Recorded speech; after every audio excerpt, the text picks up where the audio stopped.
Abra sua Bíblia, Mateus capítulo 21.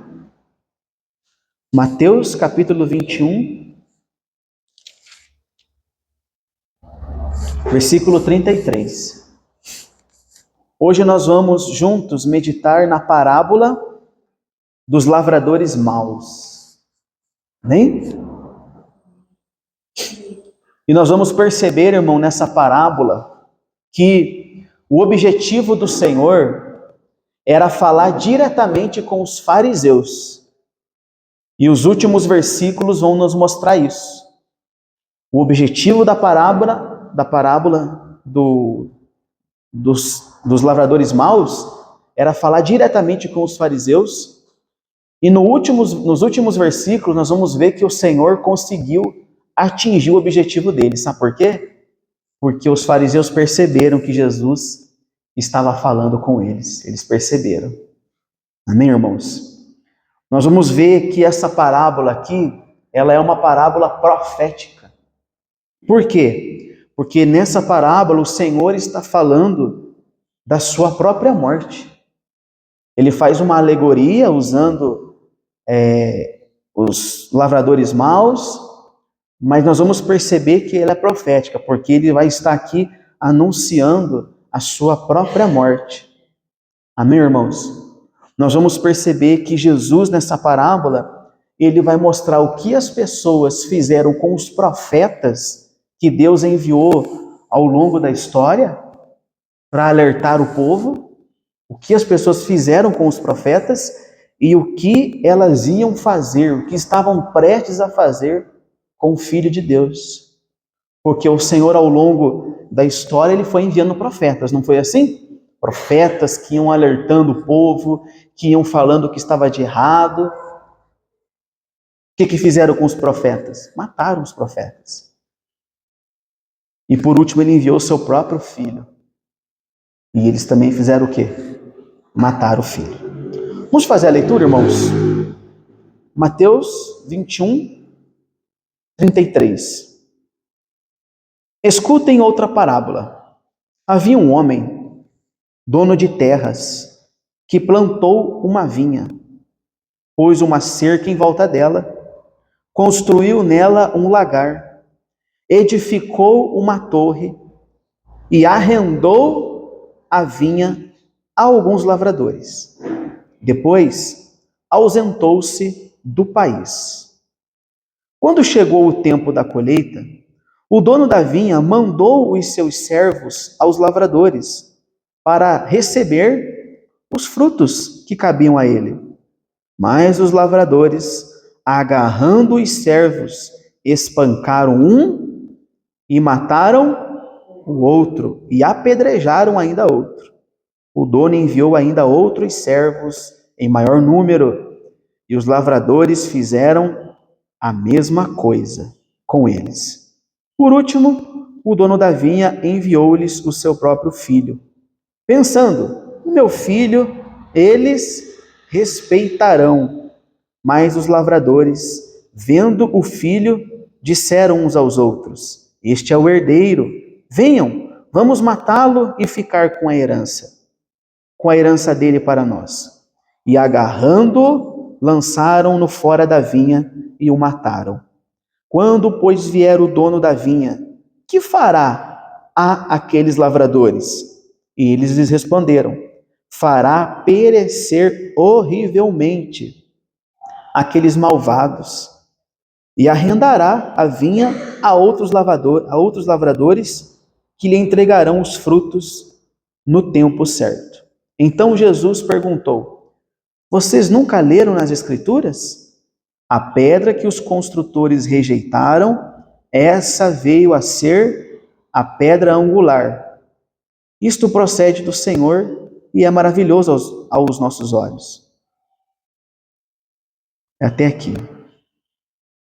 1 até o 46. Portanto, eu lhes digo que o reino de Deus será tirado de vocês e entregue a um povo que lhe produzirá os respectivos frutos. Todo o que cair sobre essa pedra ficará em pedaços.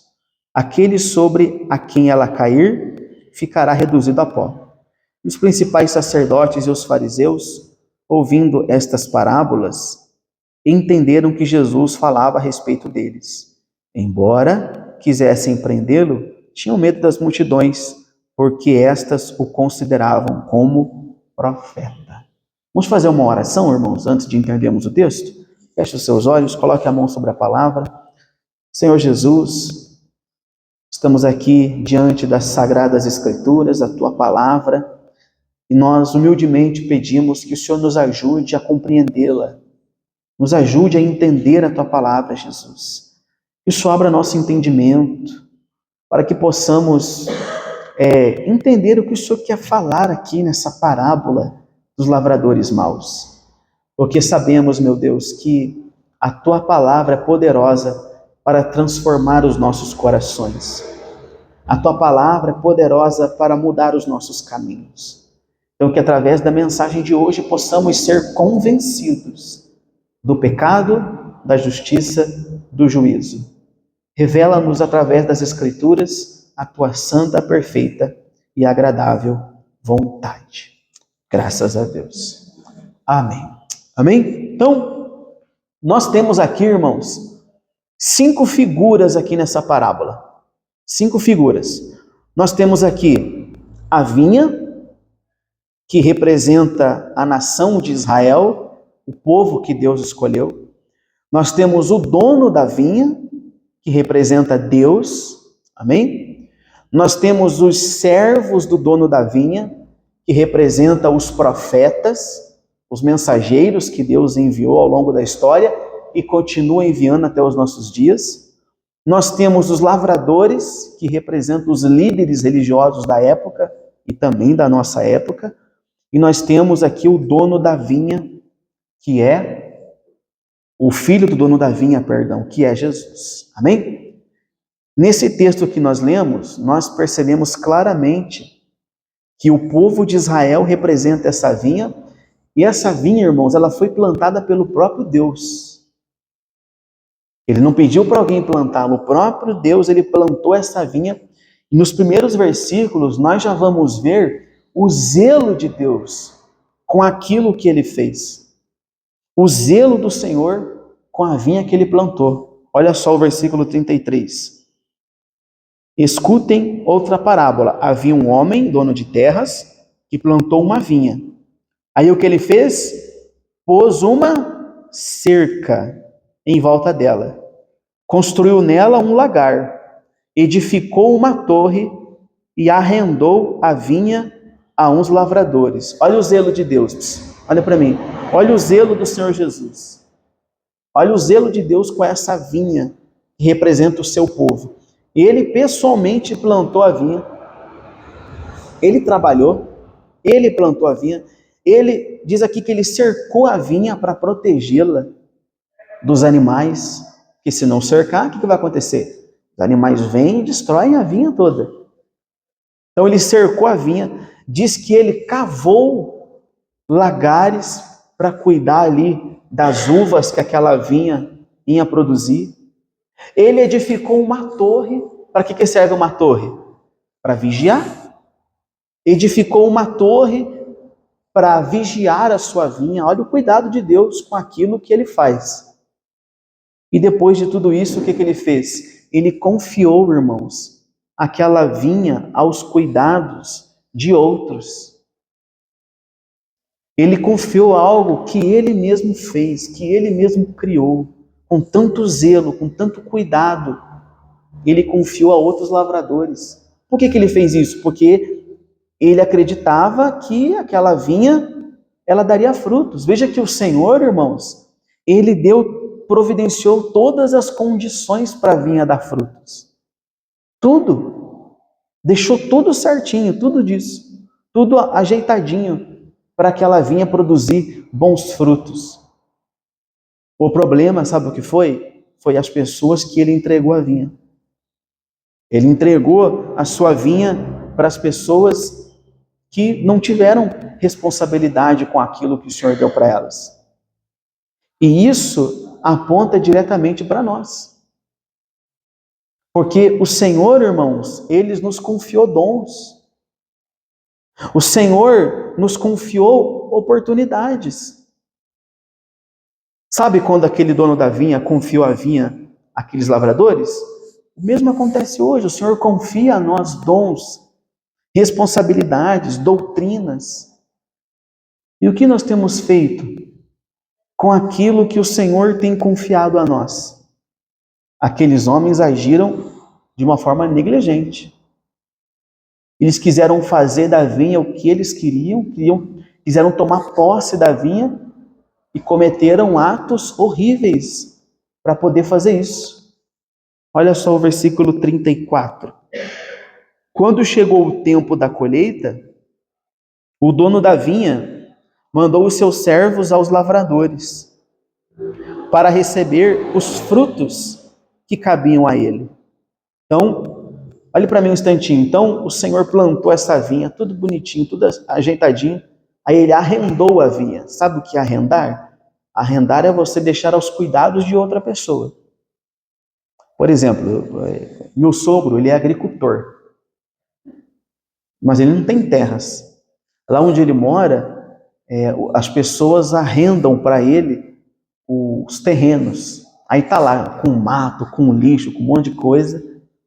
Aí ele vai lá, limpa tudo, deixa bem bonitinho, vira toda a terra, planta o aipim, planta o milho, planta as coisas dele, e ele fica cuidando até o dia da pessoa vender aquele terreno ou construir algo. E qual é a proposta? Eles entregam a terra para ele, e quando eles forem querer a terra de novo, ele entrega limpinha, entrega tudo bonitinho. Tá vendo? Tá dando para entender? Só que aqui esse arrendamento, não sei se existe essa expressão, aqui é diferente, porque aqui o Senhor já entregou tudo prontinho. Irmãos, tudo prontinho. Tá dando para entender? Era só colher os frutos. O Senhor entregou tudo arrumadinho. Mas olha só o que eles fizeram, no versículo 35. Então chegou o dia de prestar conta, mas os lavradores, então ele mandou os servos, né, para receber os frutos, mas os lavradores, agarrando os servos, o que fizeram, irmãos?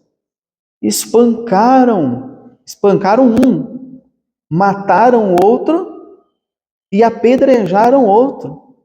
O dono enviou ainda outros servos, em maior número, e os lavradores fizeram a mesma coisa. Irmãos, olhe para mim um instantinho. Nós vemos aqui algo trágico e algo que as Escrituras já relataram um episódio parecido. Lá em 2 Crônicas, ensina que o Senhor enviou os seus mensageiros, mas as pessoas zombaram deles, perseguiram eles e mataram eles. Mesma coisa aqui. O Senhor enviou aqui os mensageiros, enviou os seus servos para colher os frutos daquela vinha, e os lavradores, ao invés de receberem aqueles mensageiros com alegria e falar, olha a vinha que ele confiou, está aqui, podem pegar aqui os frutos. Não, eles mataram. Os primeiros servos eles mataram. Mas você vê que mesmo assim, nós podemos ver a paciência do Senhor. A paciência de Deus. Ele não desistiu no primeiro erro que aqueles homens cometeram. Ele não desistiu. O que ele fez? Ele enviou outros mensageiros. Como Deus é. Isso aqui aponta diretamente para o amor de Deus, irmãos. Para a paciência que o Senhor tem com os seus. Enviou os mensageiros, mataram o Senhor.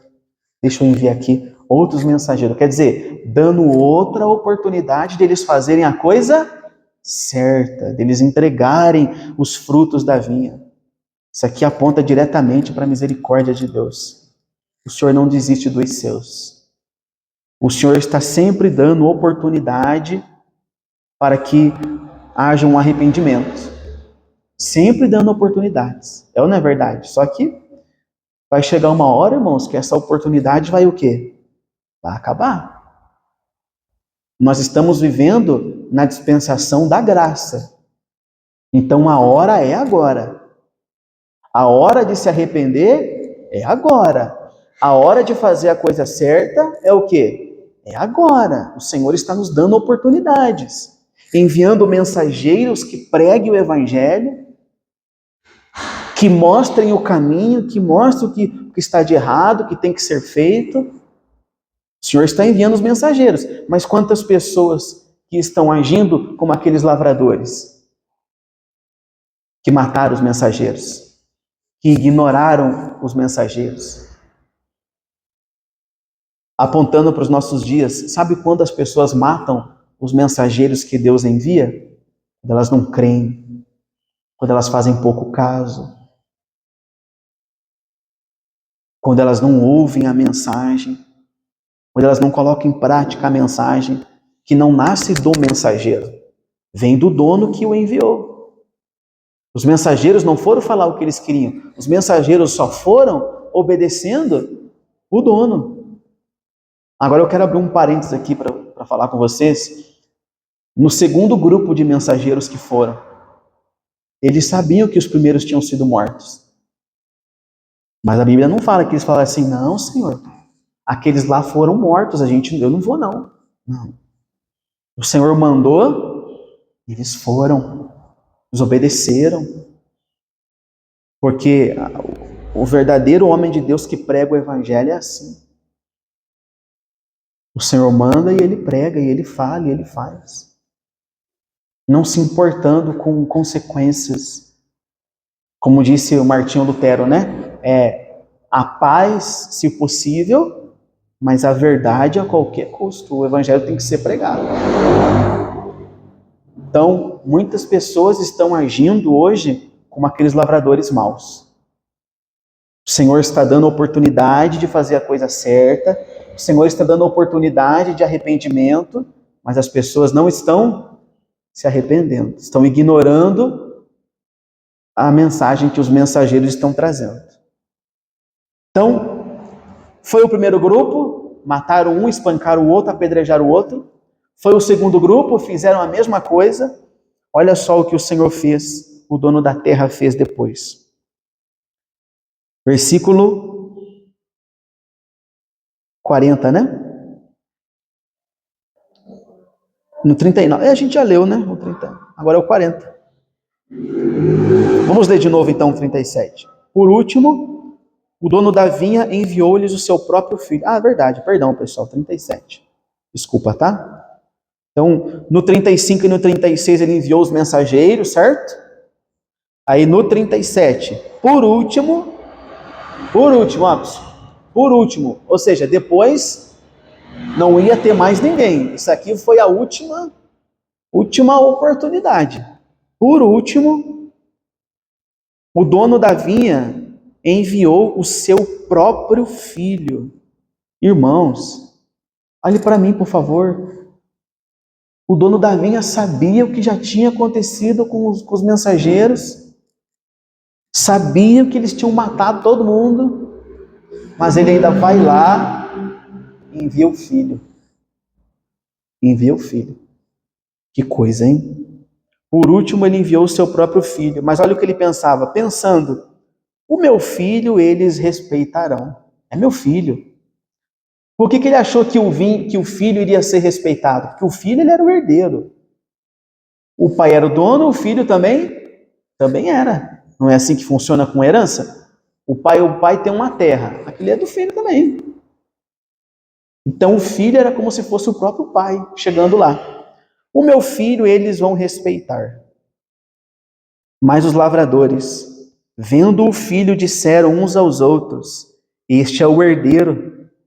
Venham, vamos matá-lo e ficar com a herança dele para nós. E agarrando-o, lançaram fora da vinha.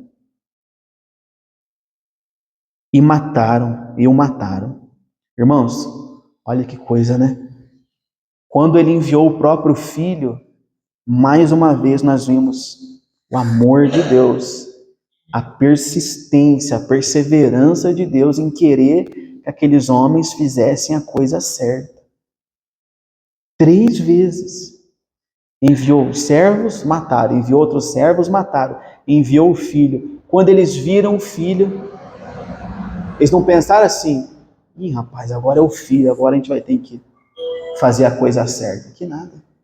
Eles viram no filho uma oportunidade de se dar bem. Isso não acontece hoje, né, gente? Isso não acontece hoje, né? Não temos aí gente, líderes, vendo no Filho de Deus uma oportunidade de se dar bem. Isso não acontece, isso não tem.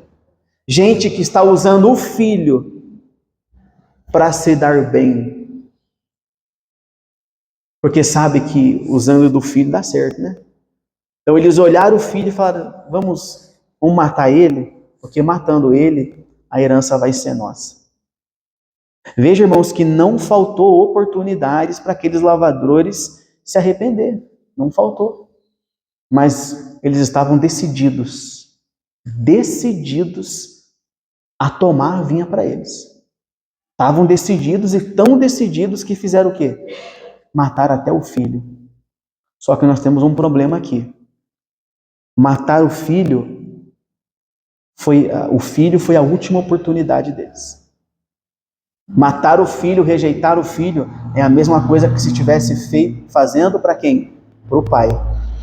Você é pai e mãe, não é assim que funciona? Quando fazem algo para o seu filho, é como se estivesse fazendo para você. Não é assim? Não é assim que funciona?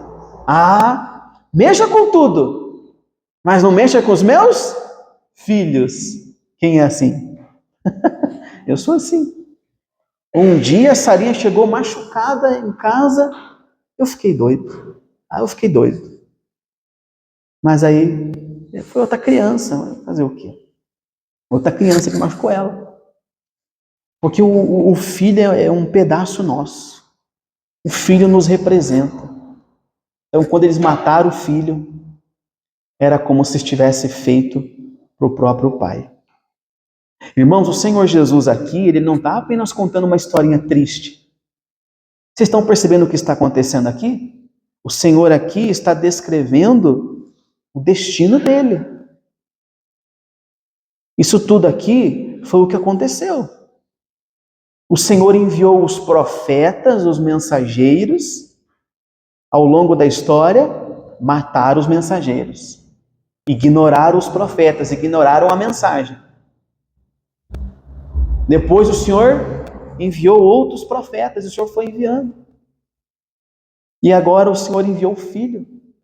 João 3,16. Deus amou o mundo de tal maneira que fez o quê? Que deu o Filho. Só que depois do Filho aqui nessa parábola, os lavradores tiveram outra oportunidade? Eles não tiveram mais oportunidade. Mesma coisa, tá? O Senhor Jesus, irmãos, é a última chance da humanidade. Não terá outra chance, irmãos. Não vai vir outros mensageiros. O Senhor Jesus, é a última oportunidade. Então aqui o Senhor está descrevendo o que aconteceu e o que iria acontecer com ele. Ele seria crucificado pelas mãos dos líderes religiosos. Amém? Você vê que essa passagem aqui, por trás de toda essa parábola, o Senhor está falando de um pecado que é abominável. Sabe qual pecado que é? Pecado que muitos líderes religiosos estão cometendo. Porque na parábola ele estava falando para os líderes religiosos. Nós vamos ver isso no final. Mas isso se estende para nós, irmãos. Amém? Se estende para todos nós. O pecado da apropriação. Apropriação. O que é apropriação? É você apropriar-se de algo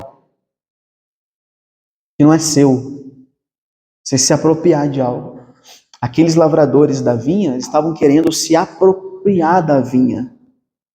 E o problema é que eles estavam fazendo de tudo para que aquilo acontecesse, usando de feitos abomináveis, matar. Porque eles queriam a vinha para eles queriam fazer a coisa do jeito deles, eles queriam ser os donos daquela vinha. Lembra o que a vinha representa, irmãos? O que a vinha representa? O povo de Israel, o povo de Deus. Nos nossos dias, essa vinha é a igreja. E nós não vemos hoje aí a figura, a imagem de líderes que querem ser os donos do povo, os donos da igreja, os donos das pessoas. É só você ver. Eles querem ser os donos. Eles querem governar a vida das pessoas, ditar com quem casa, com quem descasa, para onde vai, para onde vem. E para ser salvo tem que fazer isso, isso, isso, porque se você não estiver aqui conosco, você não será salvo, porque se não fizer do nosso jeito, quer dizer, eles estão se apropriando de algo que não é deles. Que não é deles. A vinha tem um dono, irmãos. A vinha tem um dono, e esse dono é Deus. A igreja, ela não é, a igreja do Senhor, irmãos, ela não é propriedade exclusiva de ninguém. De nenhuma instituição religiosa. A igreja do Senhor é propriedade do Senhor. O que os lavradores têm que fazer? Quem são os lavradores? São os homens que estão responsáveis de pregar o evangelho, de cuidar da igreja. Eles cuidam da igreja, eles apacentam as ovelhas. Para no dia da prestação de contas, como diz aqui, eles entregar os frutos daquilo que eles fizeram.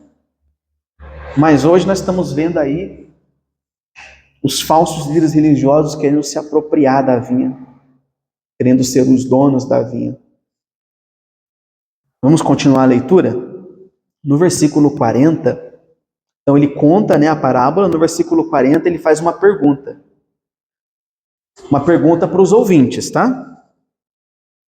Quando vier o dono da vinha, o que fará aqueles lavradores? E eles responderam: ele fará perecer horrivelmente aqueles malvados e arredará a vinha a outros lavradores que lhe entregarão os frutos no seu tempo. Olha para mim. Então ele contou a parábola da vinha. Vocês já entenderam o que aconteceu? Os lavradores que ele confiou a vinha mataram os mensageiros, mataram o próprio filho. Ele perguntou assim: e a hora que vier o dono da vinha? Quando o dono da vinha vier, o que ele tem que fazer? E eles responderam de uma forma sensata e justa. Eles reconheceram que a consequência justa era o quê? Tirar a vinha daqueles homens e entregar para outros que fossem cuidar da vinha e fossem dar frutos.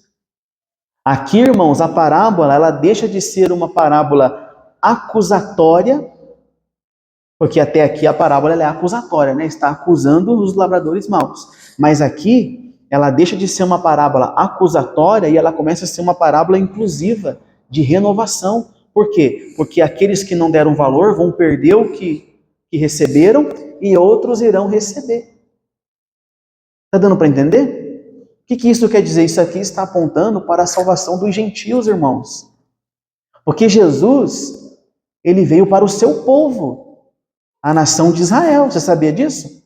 Jesus veio para os judeus. Jesus veio para os judeus. Mas a palavra diz que os seus o rejeitaram. Então a salvação alcançou quem? Os gentios. Nós. É sobre isso que ele está falando aqui. Ele tirou daqueles que rejeitaram, que não creram, e deu para aqueles que creram, que vão produzir muitos frutos. Que coisa gloriosa, irmãos. O Senhor deu para nós. O Senhor está dando para nós que cremos. Amém? O Senhor, ele não permite a sua vinha perecer. A vinha é deles, irmãos. O Senhor nunca vai permitir a sua vinha perecer. O Senhor nunca vai permitir a sua igreja perecer. O Senhor sempre vai cuidar da igreja. Sempre vai entregar a lavradores que vão cuidar dela, que vão gerar os bons frutos. E a igreja não precisa das coisas desse mundo, irmãos. A igreja não precisa. Às vezes eu vejo a igreja, algumas igrejas envolvidas profundamente com política, por exemplo. A igreja não precisa disso. O argumento é o seguinte: nós temos que estar na política porque senão vão fechar as portas da igreja. Mentira de Satanás! Jesus disse que as portas do inferno nunca prevaleceriam contra a igreja. Ele disse: as portas do inferno não prevalecerão contra a minha igreja.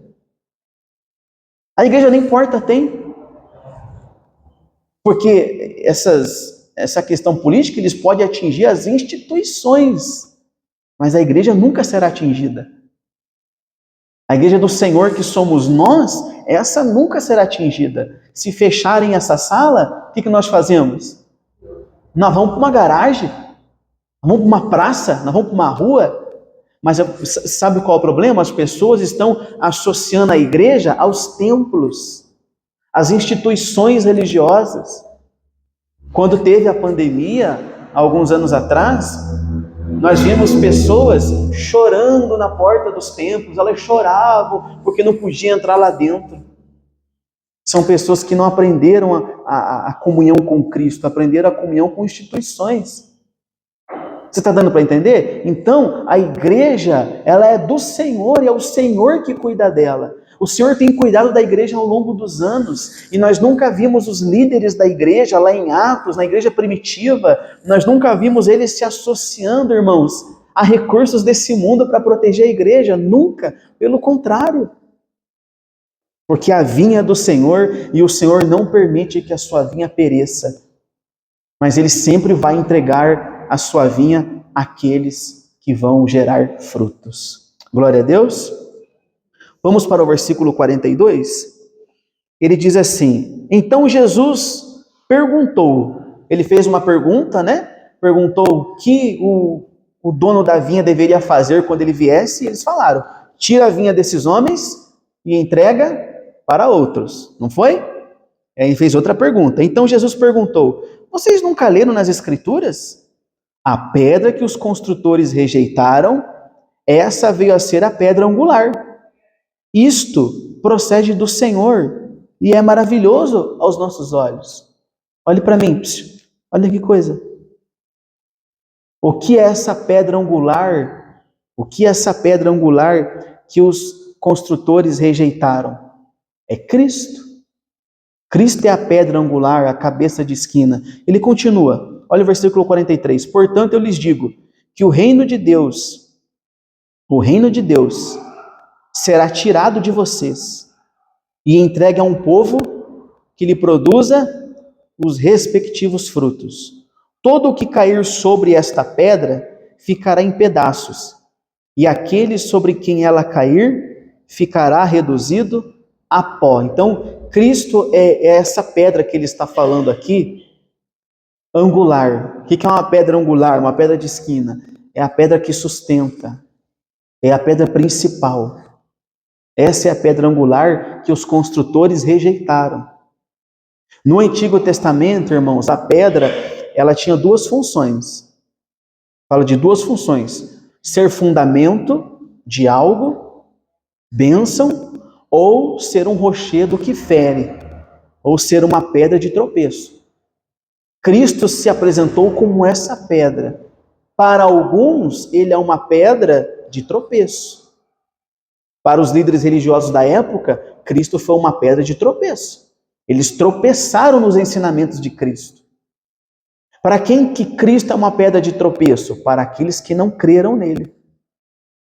Para aqueles que o rejeitam. Para aqueles que não creem nos seus ensinamentos. Para estes, Cristo é uma pedra de tropeço, porque eles caem nos ensinamentos. Está dando para entender? E para quem Cristo, ele é essa rocha, para aqueles que são edificados nele, para aqueles que creem nele, para aqueles que creem no seu ensino. Para alguns, Cristo é pedra de tropeço. É ou não é verdade? De esmagamento, de juízo. Para outros, Cristo, irmãos, é a cabeça da esquina, é a pedra angular. É cura, é força, é salvação. Para os líderes religiosos, foi uma pedra de tropeço. E para nós? Que ele seja essa rocha, irmãos, onde nós vamos edificar as nossas vidas. Que os ensinamentos de Cristo seja essa pedra onde nós vamos edificar a nossa vida. Que nós possamos estar edificados sobre Cristo e os ensinamentos de Cristo, e não tropeçar nele. Glória a Deus. Veja, irmãos, a seriedade de você rejeitar a Cristo. Rejeitar a Cristo é caminhar por uma via que vai conduzir à ruína. É a mesma coisa. Mas aqueles que creem na pedra angular, que é Cristo, fazem-se participantes do reino dele. Nós vamos nos encaixar em alguém. Infelizmente, hoje, muitas pessoas, muitas instituições religiosas rejeitam Cristo como a pedra angular, como a pedra principal. Rejeitaram a Cristo. Eles têm outro fundamento que não é Cristo. Eles têm outro fundamento, que são as heresias, os falsos ensinos. Não. Cristo tem que ser o fundamento da igreja. Cristo é o fundamento das nossas vidas. Amém, meus irmãos? No versículo 45, o Senhor finaliza dizendo o que aconteceu após ele contar essa parábola. Os principais sacerdotes e fariseus, ouvindo essa parábola, o que aconteceu? Entenderam que Jesus falava a respeito deles. Ó, está vendo? Eles entenderam que era para eles. E embora quisessem prendê-lo, tinham medo das multidões, porque estas o consideravam como um profeta. Então, os líderes religiosos, quando ele contou essa parábola, eles entenderam que Jesus estava falando deles. Eles entenderam que eles eram os lavradores maus, que rejeitaram os profetas e que estavam prestes a matar quem? O Filho. Porque nessa altura, irmãos, nessa altura aqui, eles já estavam culminando, preparando a morte de Jesus já. Aqui já é o finalzinho. Em seguida já vamos ver a crucificação do Senhor Jesus. Então eles sabiam o que estava falando para eles. Quando ouviram aquela parábola, o que eles quiseram fazer? Prender Jesus. Quando os fariseus ouviram aquela parábola e viu que Jesus estava falando para eles, na hora eles quiseram prender Jesus. Sabe por quê? Porque a verdade incomoda. A verdade incomoda. A pregação fiel, ela expõe. O sermão genuíno, ele tem consequências, irmãos. Tem consequências. Consequências para quem prega e para quem ouve e crê, e consequências para quem prega. Porque quem prega o verdadeiro evangelho passa a ser odiado por aqueles que pregam o falso e creem no falso. Essa é que é a realidade. Mas nós não podemos pregar para agradar pessoas. Essa não tem que ser a sua preocupação. A sua preocupação tem que ser agradar a Deus. Amém, irmãos? Agradar o Senhor. E não agradar pessoas. Tem gente que ela prefere estar bem com pessoas e estar mal com Deus, do que estar bem com Deus e estar mal com pessoas. Infelizmente, quando você decide viver o verdadeiro evangelho, muitas pessoas não vão gostar. Mas o que importa é o que Deus pensa. O que importa é estarmos agradando a Deus. Amém, irmãos? Quando Pedro e João começaram a pregar, depois que Jesus foi assunto aos céus e eles receberam o Espírito Santo, quando eles começaram a pregar, eles já foram presos. Olha só, eles foram presos. E aí, quando eles foram presos, os sacerdotes, os líderes falaram assim: vocês estão proibidos de falar do nome de Jesus. E eles falam: nós vamos continuar falando. O que importa mais é obedecer a Deus do que a homens. E saíram dali, e o que foram fazer? Saíram dali e foram direto pregar o Evangelho. Amém, meus irmãos? Qual é a aplicação desse sermão para a nossa vida? Primeiro, o envio daqueles muitos servos e depois do Filho aponta diretamente para a persistência do Senhor em salvar. Embora a nossa tendência é o quê? Resistir. A nossa inclinação, irmãos, é como a inclinação dos maus lavradores. É resistir. É resistir a mensagem. É resistir o confronto. As pessoas não gostam de ser confrontadas. Então elas resistem. Quando vem uma mensagem de confronto que diz que ela tem que se arrepender, então tem gente que resiste. Por isso que tem um monte de gente aí pregando coisas boas, que é o que as pessoas gostam. Meu lindo, tem uma palavra de Deus para o seu coração, minha linda. Você é o queridinho de Jesus. Você é o ponto fraco de Jesus. Jesus te ama. Jesus te ama, não se arrependa para você ver. O que vai acontecer? Ah, irmãos, quando eu ando pelas ruas, eu vejo aquelas plaquinhas escritas Jesus te ama e quer te salvar. Eu tenho vontade de arrancar aquelas placas e escrever assim, ó, se arrependa e talvez Jesus te salve. Jesus te ama não é evangelismo, irmãos. Não é. As pessoas têm que ser conscientizadas do pecado e da necessidade do arrependimento.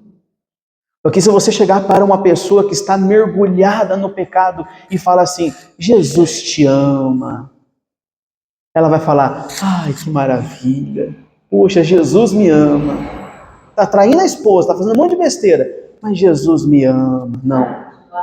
Vai continuar falando, ó, presta atenção, você está em pecado, você tem que se arrepender, você tem que parar com isso. Se arrependa para que Jesus possa salvar você. Isso é evangelismo. Não foi o que João Batista fez? Ele chegou para Herodes e falou, Herodes Antipas, a mulher que você está não é tua. A mulher que você está é do teu irmão, se arrependa. Herodes mandou matar ele. Então as pessoas querem isso, elas não querem ser confrontadas. Elas querem essas mensagens, Jesus te ama. Não, irmãos. Então o Senhor aqui aponta diretamente para a persistência do Senhor em salvar, mas também mostra a resistência do homem. E nós devemos, irmãos, aceitar a correção do Senhor. Amém? Quando o Senhor nos corrigir através de uma pregação, de uma mensagem, ou diretamente, irmãos. Diretamente, o pastor chegar e, claro, sempre com muito amor. Ó, irmã, é assim, isso aqui não está certo. Aceite a correção do Senhor. Glória a Deus.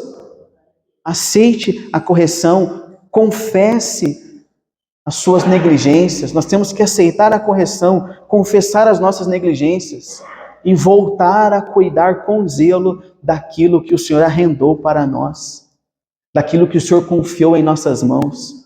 Ó, o Senhor confiou uma igreja nas nossas mãos, irmãos. O Senhor confiou um ministério nas nossas mãos. O que nós temos feito com os dons? Eu vou falar de mim, o Senhor confiou nas minhas mãos a pregação do Evangelho. E o que eu tenho feito com isso, irmãos? Aí agora eu vou ser negligente com aquilo que o Senhor confiou em minhas mãos? Para encher a igreja, vou começar a fazer um monte de heresia? Não é esse o fruto que o Senhor quer de mim. O fruto que o Senhor espera de um pregador do Evangelho não é lotar templo. O fruto que o Senhor espera de um pregador do Evangelho é corações arrependidos. Amém? É chegar e falar assim, ó Senhor, olha que maravilha, essa aqui se arrependeu dos pecados, se batizou, ó, está salva, esse é o fruto. Amém, meus irmãos? Então devemos aceitar a correção, estar prontos para ser corrigidos. O que o Senhor espera de nós? O que o Senhor esperava daqueles lavradores maus? Justiça, obediência, piedade. É o que o Senhor espera de mim e é o que o Senhor espera de você. Justiça, obediência, piedade e frutos com aquilo que Ele confiou nas nossas mãos. Glória a Deus, igreja. Vamos orar? Vamos apresentar a Deus as nossas vidas e fazer um voto com o Senhor de cuidar com zelo daquilo que Ele tem confiado em nossas mãos, aceitar a repreensão do Senhor e ser zelosos com a vinha. Amém? Fiquem todos de pé, por gentileza. Em nome do Senhor Jesus.